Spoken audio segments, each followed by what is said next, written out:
How to use Perplexity AI API. Welcome back to our channel. In this video, I'm going to show you the procedure to use Perplexity AI API. Now, first thing, or before generating a key, you must configure your account specialty for API, as it is built separated for Perplexity Pro Chat subscriptions.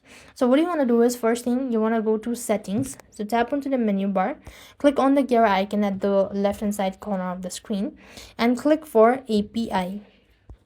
So when you click open the API tab, you then need to go ahead and organize your tree as well.